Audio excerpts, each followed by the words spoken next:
and director of this wonderful group of students. I have to say this will be our 8th annual production, and this is a phenomenal group of kids. They've made it a true delight and joy, and there's actually no exaggeration going on. They've been terrific. They've worked really hard to bring you this slightly different interpretation of Shakespeare's immortal classic. It's just a little bit different. You know. So if you find that you need to laugh, don't hesitate. Okay? We built that into the show. There's a few things that might be funny, I don't know, maybe, or have other kinds of emotions. Please feel free. A couple notes. I'm not even going to suggest that you don't take pictures. Maybe one of the reasons why Shakespeare has survived all these years is because there are no royalties. So you can take pictures. However, I would appreciate if you try to do it without flash. Flashes can disrupt. And also, please mute, turn off all your electronic devices, because they might just fit in with the show and we'll all get confused. So, also, cardinal error on my part, I forgot to put in a little bit of information. This show is 3 acts, and so there will be 2 intermissions. First one a little bit longer than the other, which gives you plenty of time to eat those incredible concessions. The restrooms are right here in the hallway. A men's room on the right, women on the left.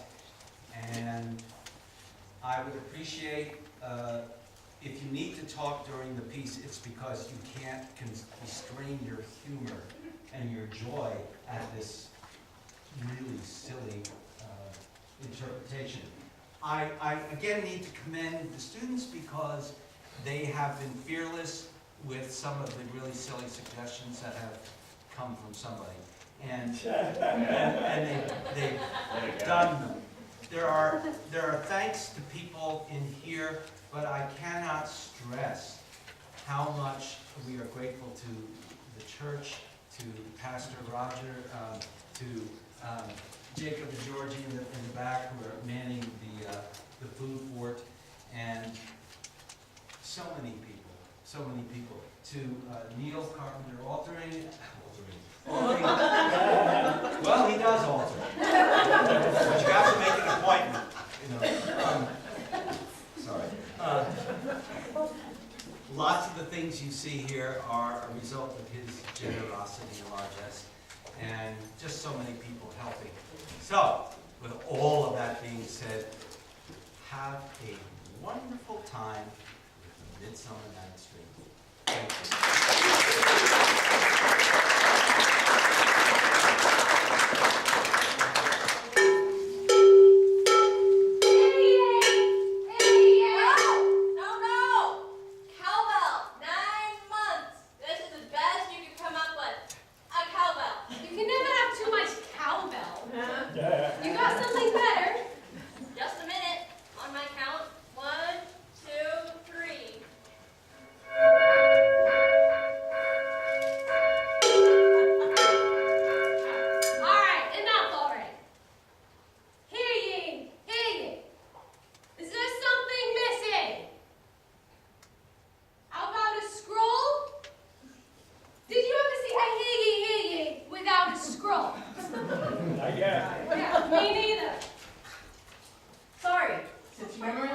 Memorize it all? I didn't think you needed it.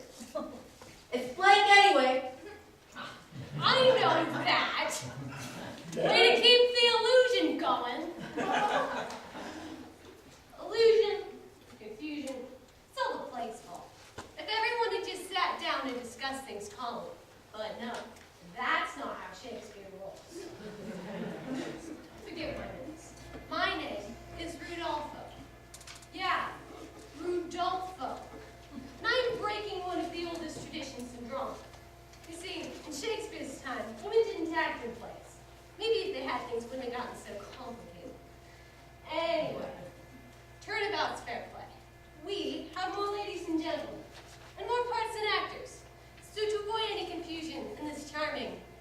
realistic. Let me introduce our players.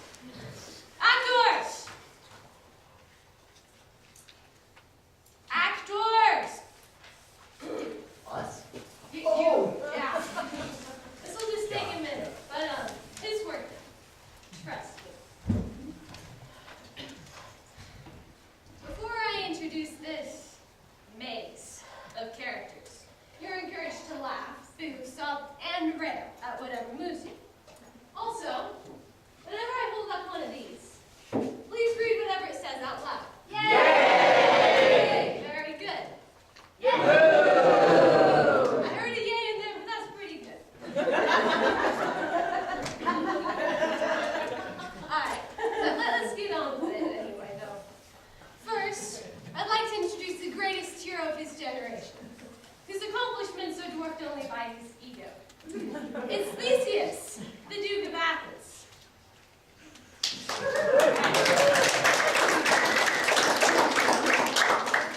Next, we have Hippolyta, the warrior queen of the Amazons. She's here on special invitation from Theseus, when she couldn't refuse. He just ransacked her kingdom and is forcing her to marry him. Next, we have Aegeus, a rich Athenian, who's obviously never had anger management or sensitivity classes. Here's a man whose depth rivals that of the paper you are holding in your hand. Feel free to boo. Very good. Here's Hermia, Aegeus' lovely daughter, who only wants to choose the man she marries. Big ask, right? But Aegeus insists that she marry Demetrius. Demetrius likes the ladies. And since he used to love home, and he thinks it's more attracted to her daddy's money, he's so enamored of this marriage that he couldn't care less how Hermia feels about it. Here's Lysander, a fine, upstanding young man, of equal rank to Demetrius, without a tainted past. He loves Hermia, and she loves him. Will love win out? We shall see. But a cheer for Lysander and love. Yay! And where would our confusion lie without fair Helena, who hopelessly loves Demetrius?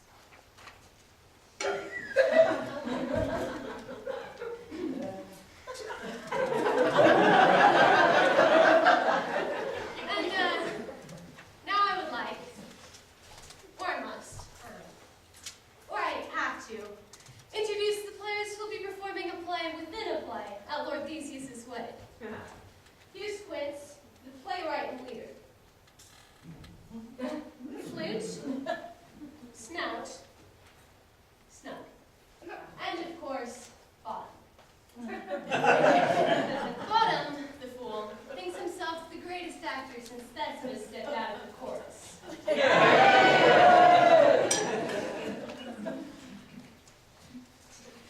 And, there are fairies. Most are too small to see, but more on them later. And, if we have fairies, we must have a king and queen of the fairies, or else there'd be too much mischief. Oberon, the king, is upset with Queen Titania because she won't give up her ward, a little boy that she promised to his dying mother that she would raise up under her care. Let's just say that royalty can be a bit stubborn at times. There's magic in the air, and this dream cannot happen without magic. So I would like to introduce the ever-present, ever-missing, effervescent, shape-shifting, savvy servant to Oberon, Robin Goodfellow!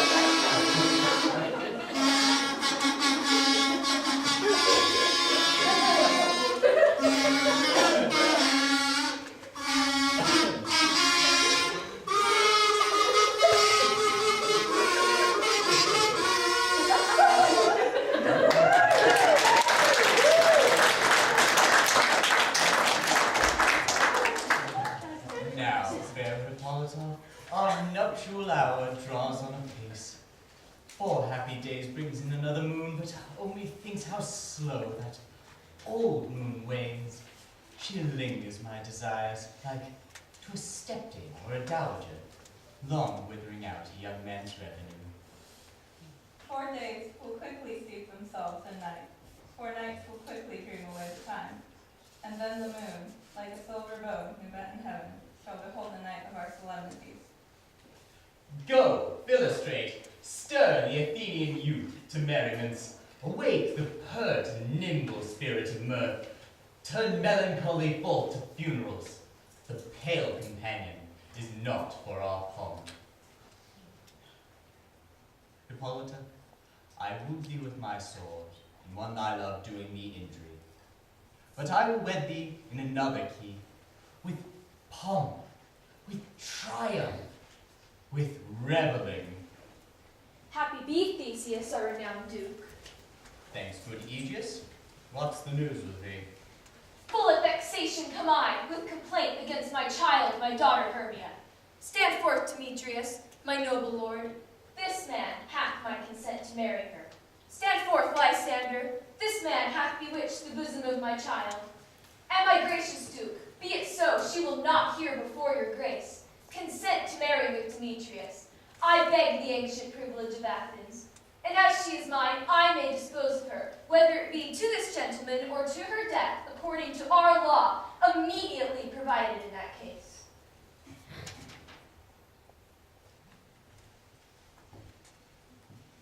What say you, fair Hermia? Know to you your father should be as a god. I know not by what power I am made bold.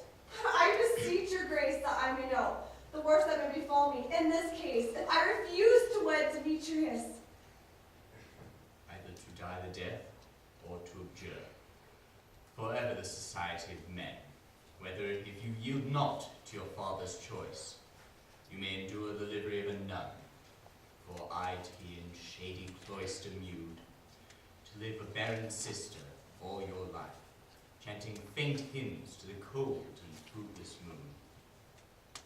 Thrice blessed, they who so master their blood to undergo such maiden pilgrimage.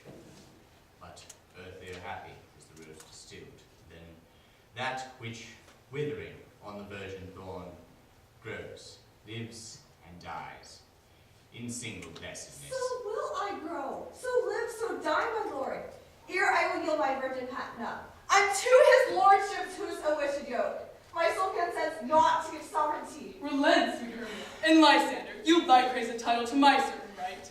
You have a father's love, Demetrius. Let me have Hermia's.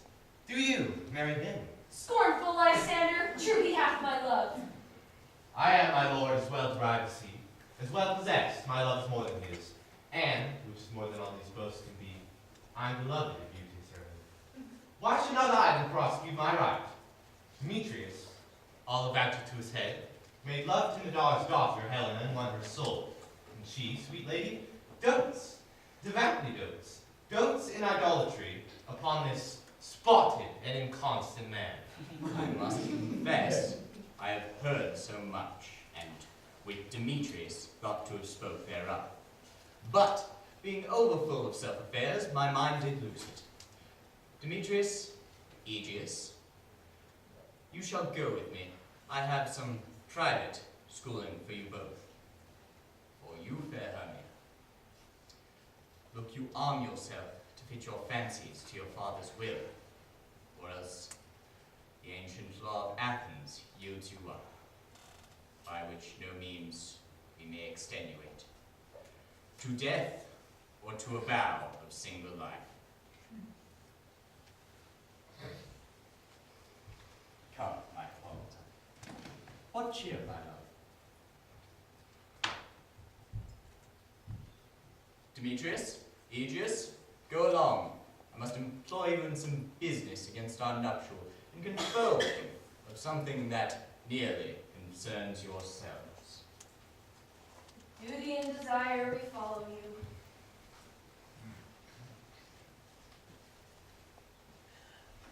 How now, my love? Why is your cheek so pale? How chance the roses there do fade so fast? Be light for want of rain, which I could well beteem them from the tempest of my eyes. I mean, for aught that I could ever read, could ever hear by tale or history. The course of true love never did run smooth. But I knew it was different in blood. Oh, cross! Too high to be enthralled, too low. Or else misgraft in respect of years. Oh, spite! Too old to be engaged, too young. Or marriage, stood upon the choice of friends. Oh, hell! To choose love by another's eyes. Or, if there was sympathy in choice, war, death, or sickness did lay siege to it. The jaws of darkness do devour it up. So quick bright things come to confusion. If then true lovers have ever been crossed, it stands as the eater to destiny. Then let us teach our child patience, because it is a customary cross. As due to love, as thoughts and dreams and sighs, wishes and tears, poor fancy followers. A good persuasion. Therefore, hear me, Hermia. I have a widow, a dowager of great revenue, and she hath no child. From Athens is her house remote 7 leagues, and she respects me as her only son. There, gentle Hermia, may I marry thee, and to that place the sharp Athenian law cannot pursue us. If thou lovest me then, steal forth thy father's house tomorrow night, and in the wood, a league without the town, where I did meet thee once with Helena to do observance to a morning May. There will I stay for thee. My good Lysander, I swear to thee by Cupid's strongest bow, by his best arrow with the golden head, by the simplicity of Venus' doves, by that which knit souls and prosper loves, by all the vows that ever men have broke, and number more that ever woman spoke. In that same place thou hast appointed me. Tomorrow truly I will meet with thee. Keep promise, love. Look, here comes Helena. God speed for Helena. Whither away? Call you me fair? That fair again and say. Demetrius loves your fair. Oh, happy fair. Your eyes are lodestars and your tongue sweet air, more tunable than wine to shepherd's ear. A weed is green where hawthorn buds appear. Sickness is catching. Oh, where favor so yours would I catch fair Hermia. Ere I go, my ear should catch your voice, my eye your eye. My tongue should catch your tongue's sweet melody. Where the world mind, Demetrius being baited, the rest will give to be to you translated. Oh, teach me how you look, and with what art you sway the motion of Demetrius' heart. Helen, to you our minds will unfold. Tomorrow night, when Phoebe doth behold her silver visage in the watery glass, decking with liquid pearl the bladed grass, a time that lovers' flights doth still conceal, through Athens' gates have we devised to steal.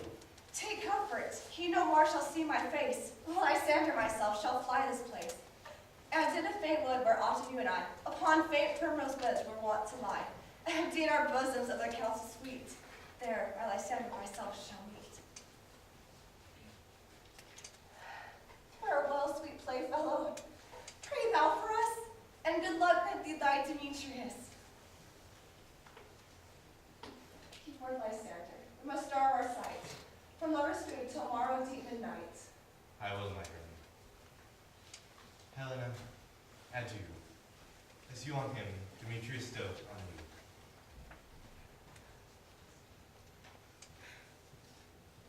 How happy some o'er others can be. Through Athens I am thought as fair as she. But what of that? Demetrius thinks not so. He will not know what all but he do know, and he errs, doting on Hermia's eyes.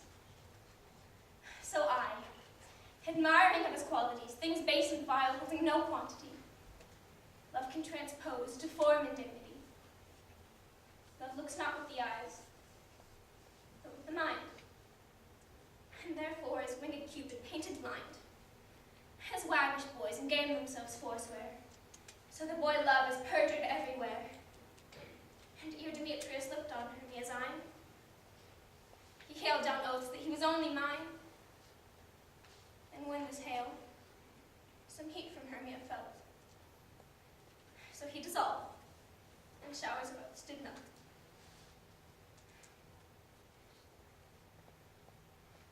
I will go tell him of fair Hermia's flight. Then to the wood will he tomorrow night pursue her. And for this intelligence, if I have thanks, it is a dear expense. But hearing me nigh to enrich my pain, to have his sight thither and back again,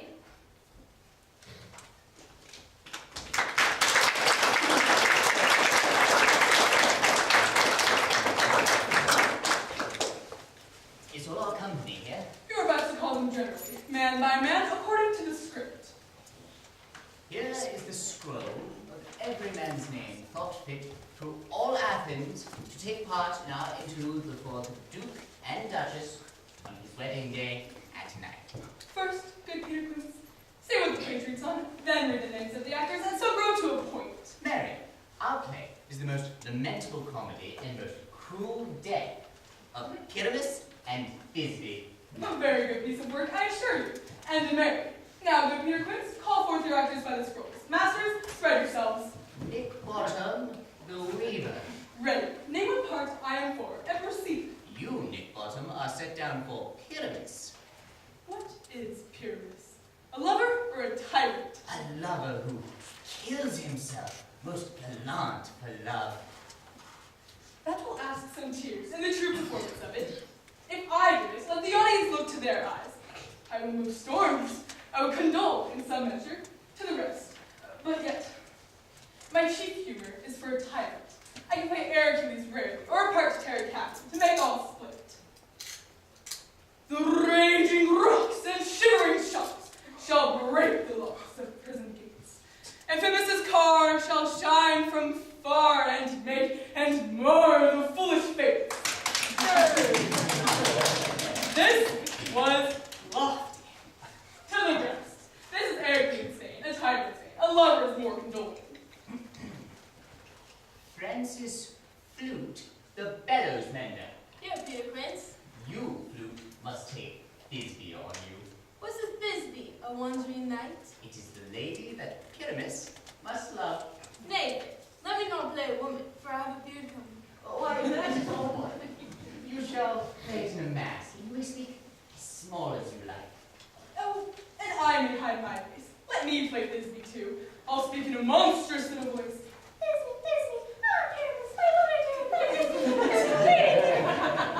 No, you must play Pyramus and Flute you Thisbe. Well, proceed. Tom Snout, the tinker. Here. You, Snout, Pyramus' father. Myself, Thisbe's father. Snug the joiner, you, the lion's part. And I hope here we have a play fitting. Have you the lion's part written? Pray you if it be given me, for I am slow of study. You may do it extempore, or it is nothing but roaring. Let me play the lion too. I will roar that I'll do any man's heart good to hear me. I will roar that I will make the Duke say, let him roar again. Let him roar again. And you would do it too terribly that you would fright the Duchess and the ladies, that they would shriek, and that were enough to hang us all. I grant you, friends, if you shall fright the ladies out of their wits, they would have no more discretion but to hang us. But I will aggravate my voice, and I will roar you as gently as any sucking dove. I will roar you into any nightingale. You can play no part but Pyramus, for Pyramus is a sweet-faced man, a proper man as one shall see in a summer's day. Pyramus is a most lovely, gentlemanlike man. That is why you, Nick Bottom, must needs play Pyramus. Well, I will undertake it. What beard best I play it in? Why, what you will. I will discharge it in either your straw-colored beard, your orange tawny beard, your purple and gray beard, or your French crown-colored beard, your perfect yellow. Some of your French crowns have no hair at all, and then you'll play barefaced. But, masters, here are your parts, and I am to entreat you, request you, and desire you to con them by tomorrow night and meet me in the palace wood, a mile without the town. There we will rehearse. For if we meet in the city, we will be dogged with company, and our device is known. I pray you fail me not. We will meet, and there we will rehearse most obscenely and courageously. Take pains, be perfect, adieu. At the Duke's Oak we meet. Enough. Hold or cut both strings.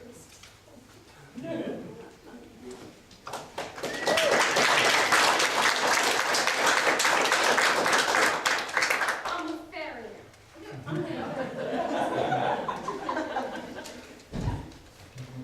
Over hill, over dale, through brush, through briar, over park, over pale, through flood, through fire, I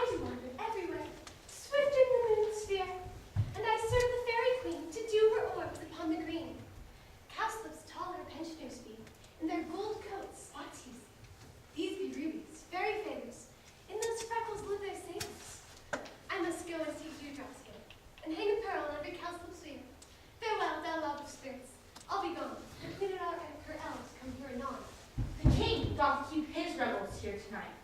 Take heed the queen come not within his sight.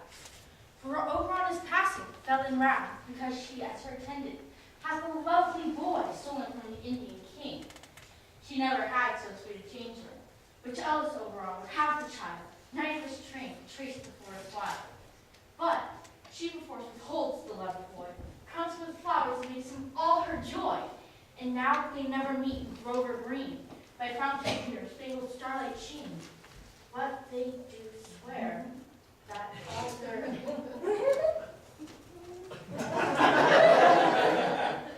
all their elves for fear creep into acorn cups and hide them there. Either I mistake your shape in making quite, or else you are that shrewd and knavish sprite called Robin Goodfellow. Are not you he that frights the maidens of the village tree? Was a hobgoblin call you, and sweet puck. You do their work, and they shall have good luck. Are not you he? Thou speakest aright. I am that merry wanderer of the night. I jest to Oberon and make him smile, when I am fat and bean-fed horse beguiled, neighing in likeness of a filly full. And sometimes, like I am gossip's bull, in much likeness of a roasted crab. And when she drinks, against her lips I bob, and on her withered dewlap pour the ale. The wisest aunt, telling the saddest tale, sometimes her 3-foot stool mistaketh me. Then, some eye from her bum, down topples she, and Taylor cries and falls into a cough, and the whole choir hold their hips and laugh, and wax in their mirth and knees and swear, a merrier hour was never wasted there. But room fairy, here comes Oberon. And here my mistress. Would that he were gone?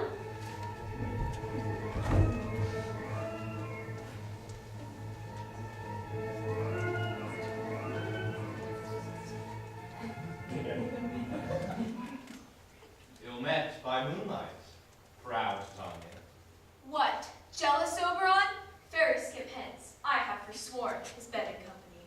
Tarry, rash wanton. Am not I thy lord? Then I must be thy lady, but I know when thou hast stolen away from fairyland, and in the shape of Corin, sat all day, playing on pipes of corn and versing love to amorous Philda. Why art thou here come from the farthest steep of India? But that forsooth the bouncing Amazon, your buzzkin mistress and warrior love, to Theseus must be wedded, and you come to give their bed joy and prosperity?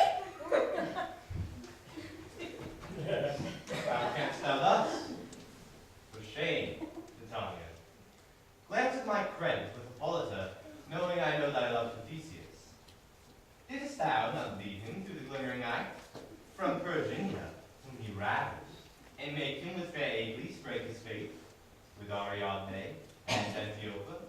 These are the forgeries of jealousy, but with thy brawls thou hast disturbed our sport.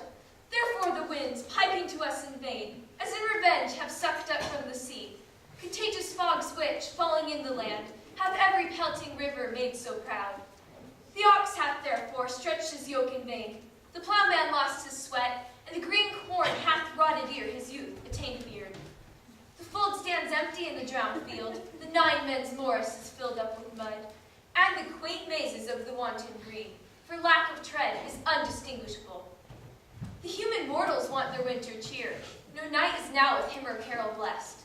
Therefore the moon, the governor of the floods, pale in her anger, washes all the air that rheumatic diseases do abound. The spring, the summer, the chitting autumn, angry winter change. Their wonted liveries in mazed world, by their increase, now knows not which is which. And this same progeny of evils comes from our debate, from our discussion. We are their parents and original.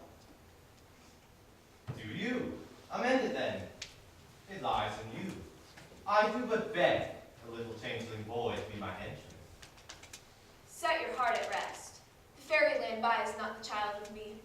His mother was a portress of my order, and in the spice Indian air by night, full often has she gossiped by my side, and sat with me on Neptune's yellow sands, marketing the embarked traders of the flood.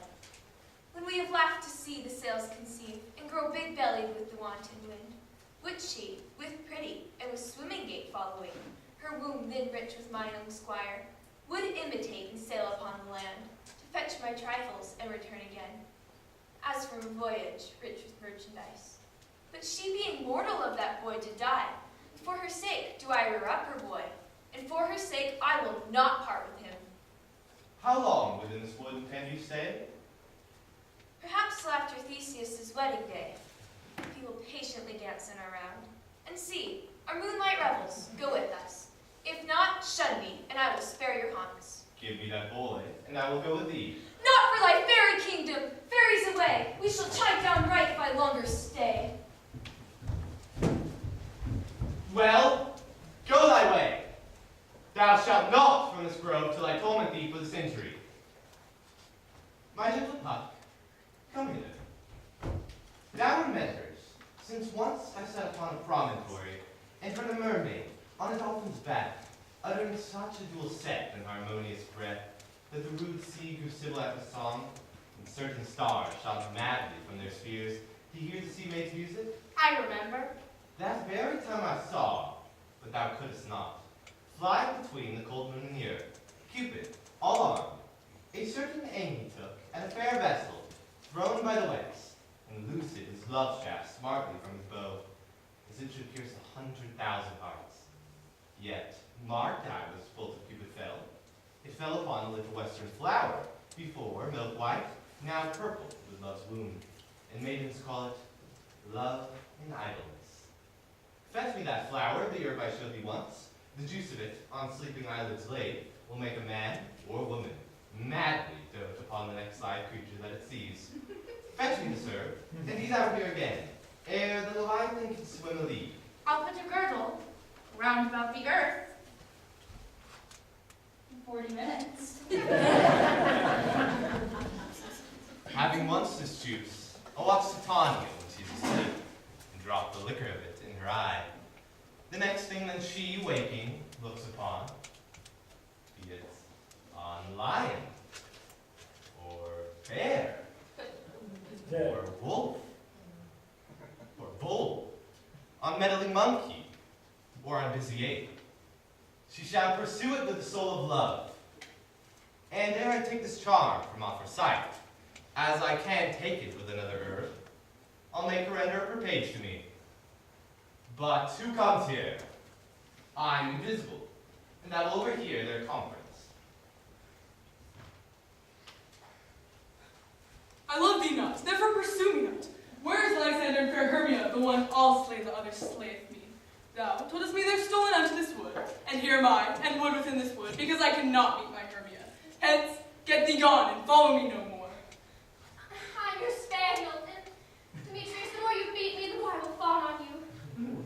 Use me but as your spaniel, spurn me, strike me, neglect me. Lose me, only give me leave, as unworthy as I am to follow you. What worse place can I beg in your love? And yet a place of high respect with me, than to be used as you would use your dog. Tempt not too much of the hatred of my spirit, for I am sick when I look on thee. And I am sick when I look not on you.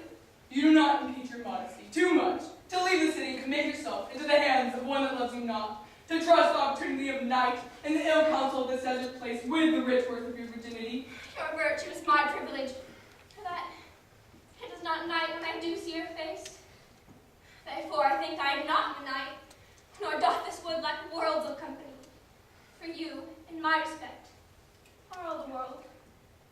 Then how can it be said that I am alone when all the world is here to look on me? Oh, run from me, and hide me in the brakes, and leave thee to the mercy of the wild beasts. Wild hath not such a heart as you. I'll not stay thy questions, let me go, or if thou follow me, do not believe, but I shall do thee mischief in the wood. In the temple, in the town, the field, you do me mischief. Ay, Demetrius, your wrongs do set a scandal on my sex. We cannot fight for love as men may do. We should be wooed, and we're not made to woo.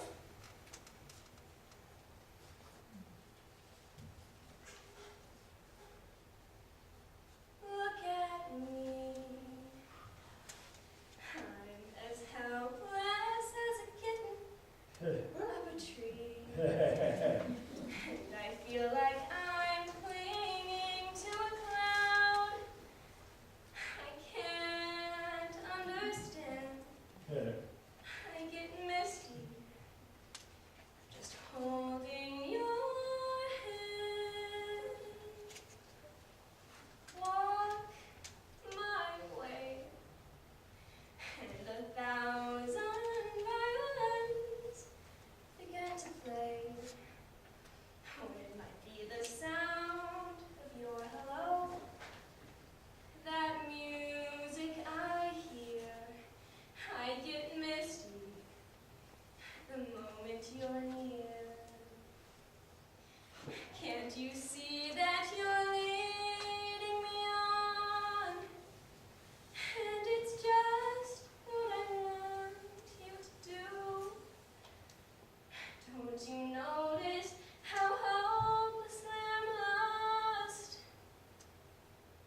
ere you do leave this grove, thou shalt fly him, and he shall seek thy love.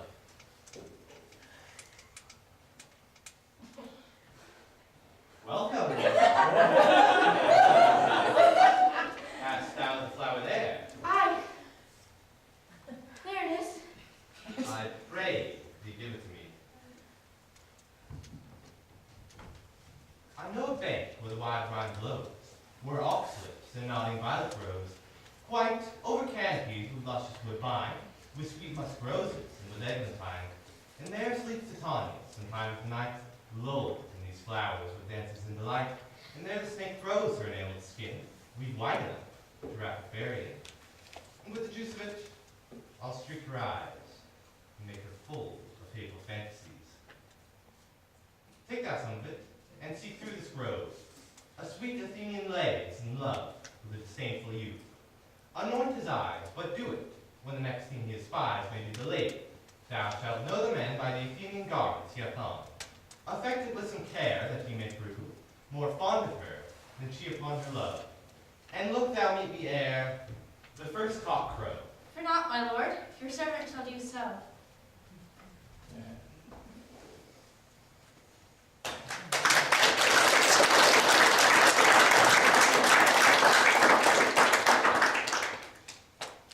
Come, now, a roundel and a fairy song.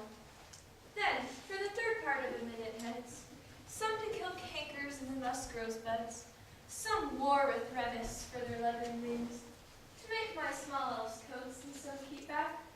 Better queen spirits, sing me now asleep, then to your offices and let me rest. You spotted snakes with double tongue, thorny hedgehog may not sing. Newton blind man do no wrong, come not near a fairy queen. Philomel with a lullaby, sing a sweet lullaby. La la la la lullaby, la la la la lullaby. Neither harm nor spell nor charm, come on, lovely lady night. So good night with a lullaby. La la la la lullaby. La la la lullaby. Hence away, now all is well. One aloof, stand sentinel.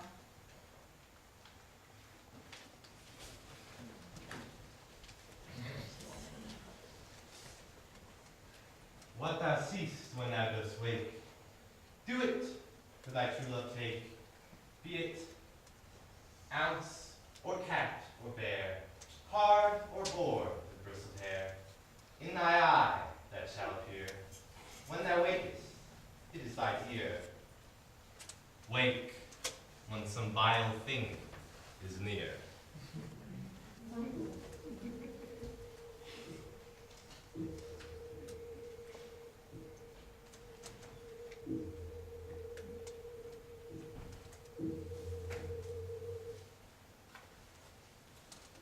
Fair love, you faint with wandering in the wood, and to speak troth, I forgot a way. We'll rest this Hermia if you think it good, and tarry for the comfort of the day. Be it so, Lysander. Find you on a bed, for I upon this bank shall rest my head. One turf shall serve as pillow for us both. One heart, one bed, two bosoms, and one troth. Nay, good Lysander, for my sake, my dear, fly further off yet. Do not lie so near. Oh, take the sense, sweet, of my innocence. Love takes the meaning in love's conference. I mean that my heart into yours is knit, so that with one heart we can make of it.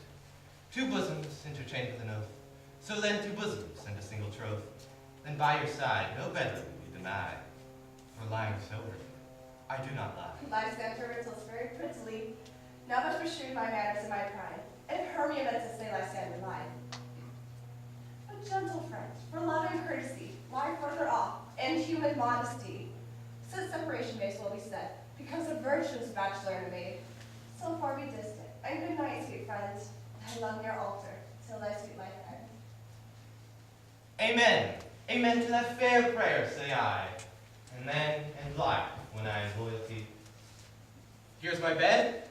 Sleep give thee all these rest. And with half that wish, the wisher's eyes be pressed.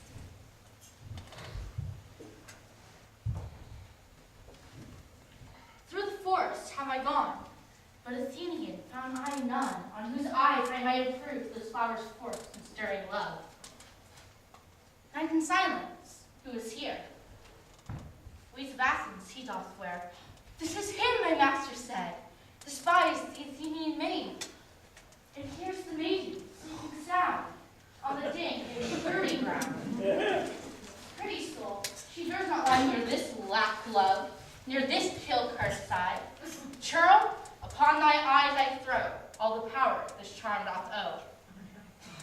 When thou wake, let love forbid, sleep his seat on thy eyelid. So wake when I am gone, for I must now to Oberon.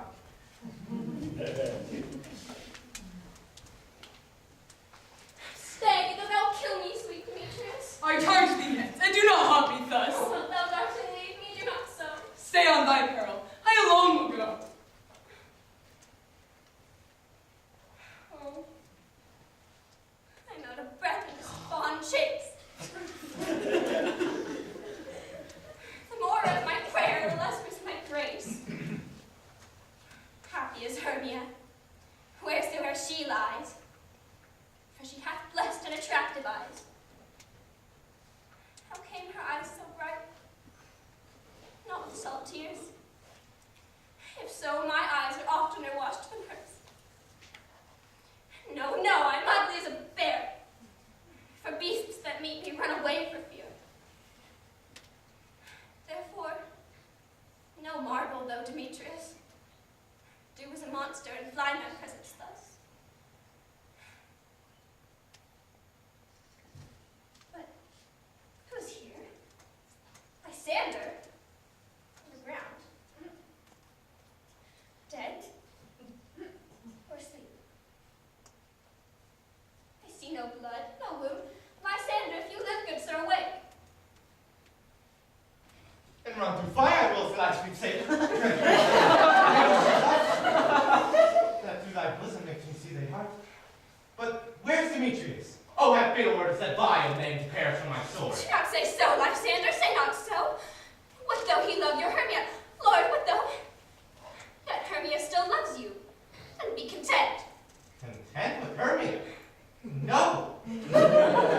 I do repent the tedious minutes I have spent. Not Hermia. Helen I love, who will not change a raven for a dove. Wherefore was I to this keen mockery born? When at your hands did I deserve this scorn? Good troth, you do me wrong, good sooth, you do! In such disdainful manners me to woo. But are you well? Perforce, I must confess, I thought you, Lord, more true gentleness. Surfeit and my heresy, of all be hated, but most of me. And all my powers address your love and might, to honor Helen, and to be her knight. The best of blood is call I serpent from my breast. Why me for pity? What dream was here? Lysander, look how I quake with fear. I serpent gave my heart away, and you sat smiling at this cruel prey. Lysander? What mood? Lysander? Lord? What? After appearing gone? No sound? No word? Oh, look! Where are you? Speak, and if you hear, speak of all loves. I swoon almost with fear. No, then I perceive you are not nigh. Either death or you, I'll find immediately.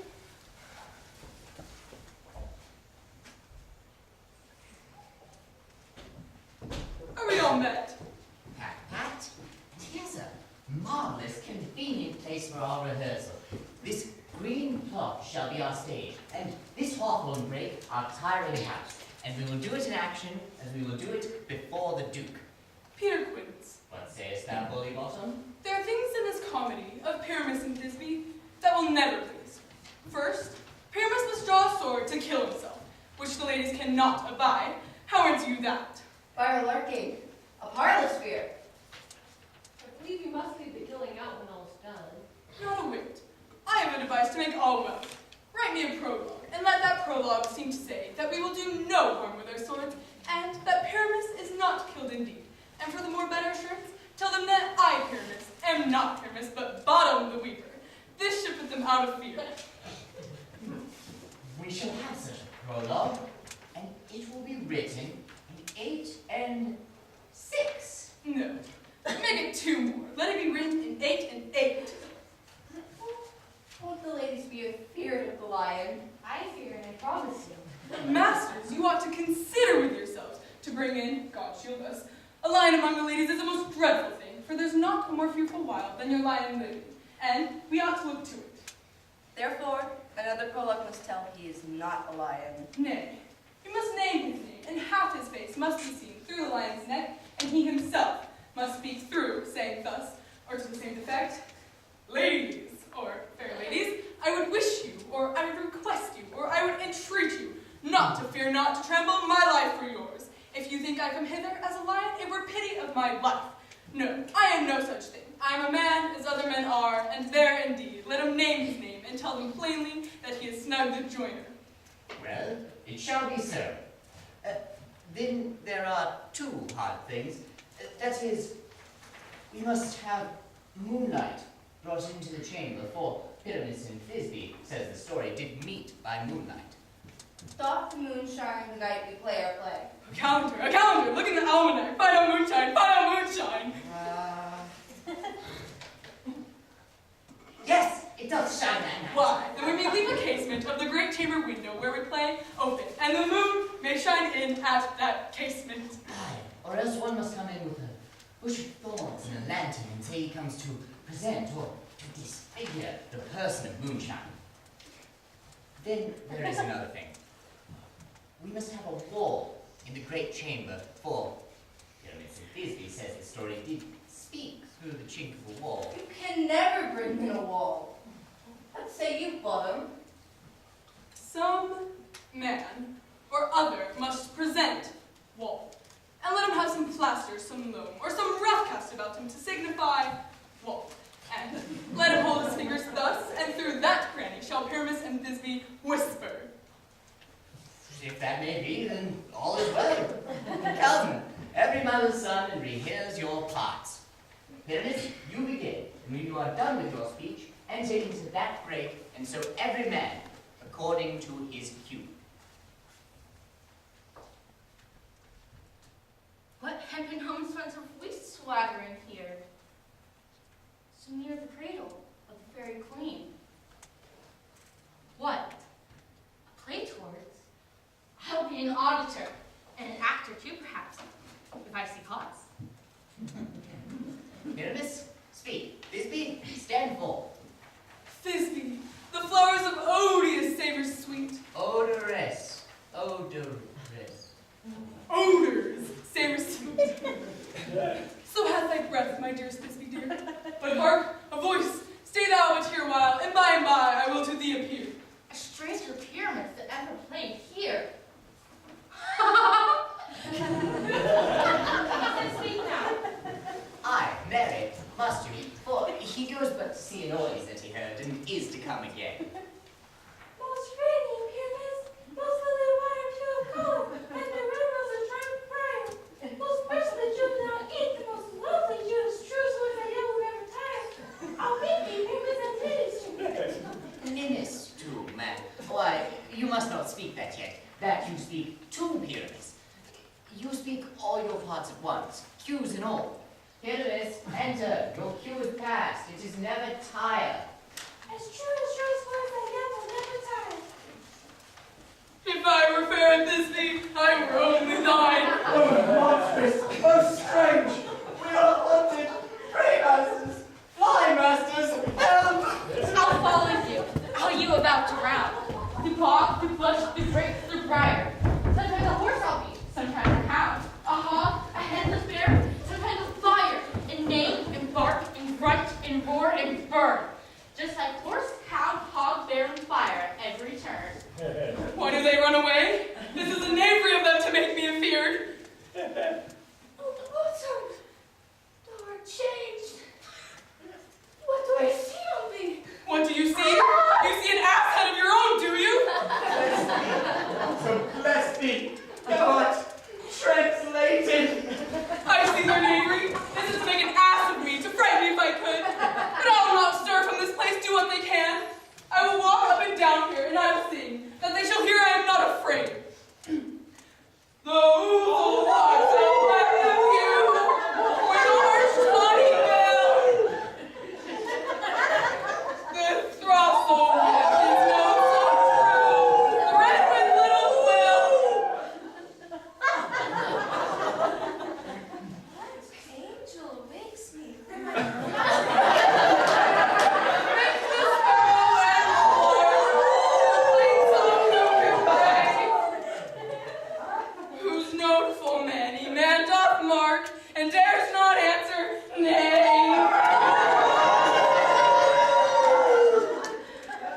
I pray thee, gentle mortal, sing again.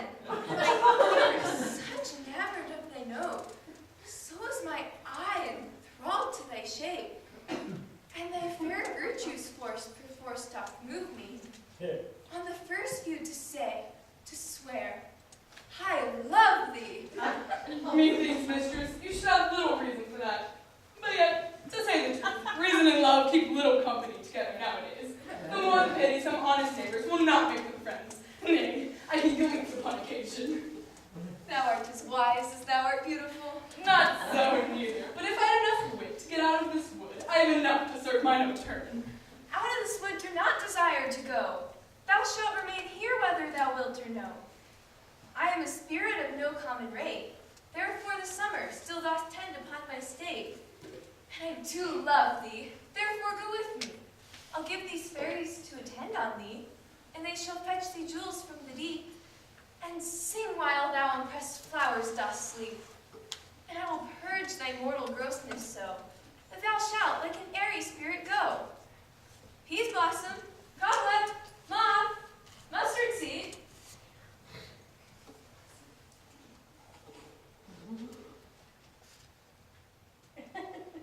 Waiting.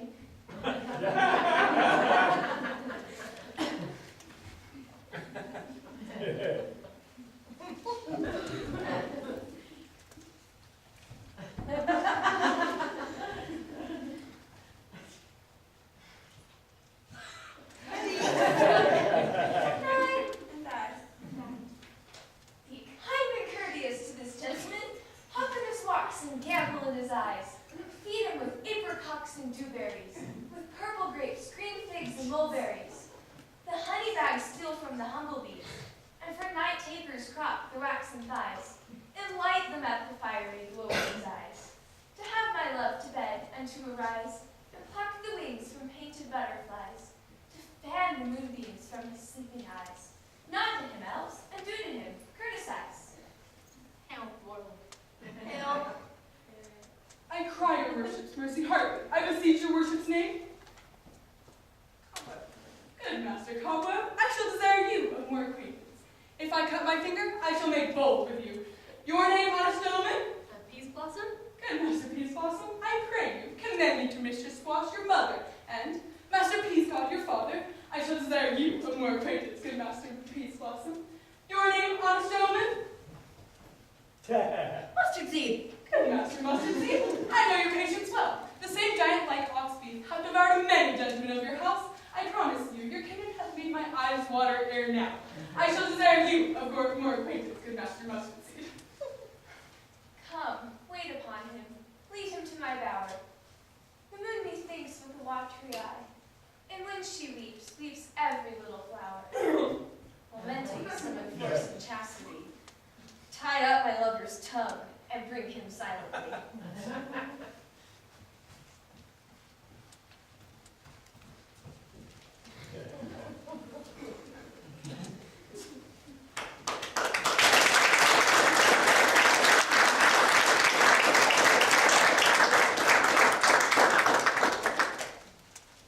We're going to have a brief intermission. Feel free to enjoy the snacks in the concessions. Thank you.